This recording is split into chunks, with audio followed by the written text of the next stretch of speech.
Laissez tomber votre portable, analyse de l'été. Et si cet été on snobait nos doudous numériques? C'est la proposition de 3 experts qui tous pointent l'urgence de reprendre le pouvoir sur cet effrayant voleur de temps et d'émotions vraies qu'est Internet. Ce sont des chiffres qu'on n'a pas envie de liker. 64% des Français se disent incapables de ne pas se connecter pendant plus d'une journée. Et l'on consulte notre smartphone plus de 200 fois par jour.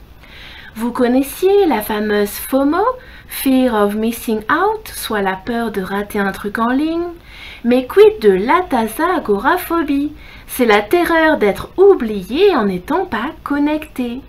Voici quelques conseils pour un sevrage estival.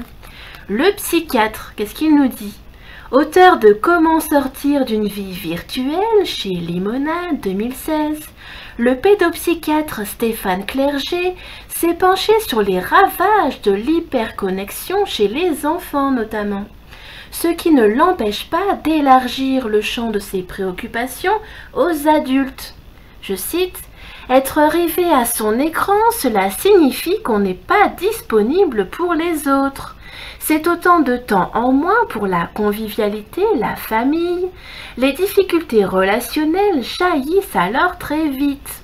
L'estime de soi en prend un coup à force de comparer son bonheur à celui des autres. Chez les jeunes, c'est dramatique et cela s'ajoute souvent aux critiques des parents sur l'hyperconnexion.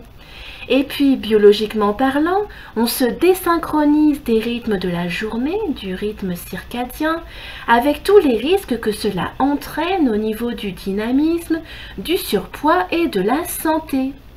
Les vacances sont l'occasion de prendre conscience de la dimension vaine de l'addiction, du côté de moins en moins satisfaisant des réseaux sociaux.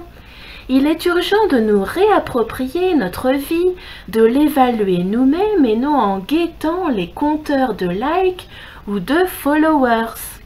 En vacances, la détox doit passer par des faits, laisser ses appareils où l'on séjourne et programmer des activités de plein air, jouer à des jeux de société au plus chaud de la journée ou le soir.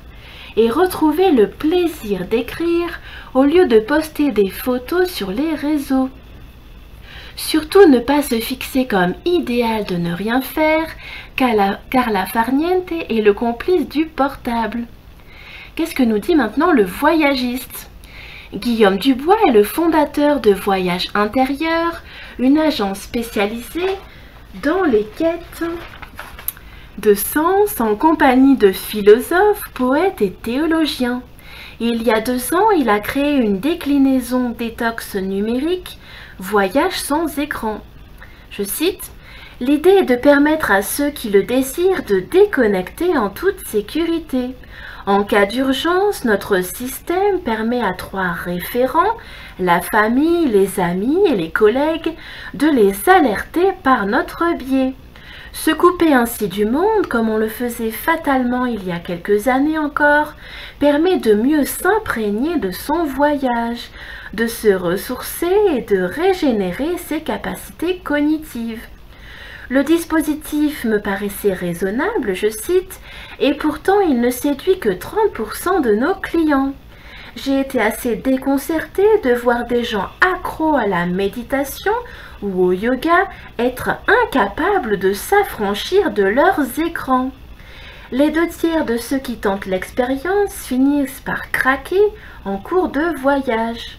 Chacun a une bonne excuse pour se reconnecter, et ça me désole de voir, après le dîner, la ruée vers les espaces Wi-Fi des hôtels, au lieu de continuer à se découvrir et à échanger. » Et enfin, un utilisateur qui est repenti, entre guillemets, son essai « La civilisation du poisson rouge » paru chez Grasset est un des best-sellers de l'année 2019. Le constat: les sollicitations numériques incessantes ont ramené notre capacité de concentration à 8 secondes. Actuel directeur éditorial d'Arte, Bruno Patino est bien placé pour fustiger notre addiction. Il fut en effet un ardent croisé du numérique sur les cimes du Monde, de Télérama ou de France TV. Aujourd'hui, il déchante. Je cite, « Les vacances sont l'occasion rêvée de se resocialiser pour de vrai, de reprendre la maîtrise du temps, de s'autoriser à en avoir, à rêver, à s'ennuyer. Le temps, les GAFA savent nous le voler à la perfection grâce à leur maîtrise des neurosciences et des algorithmes.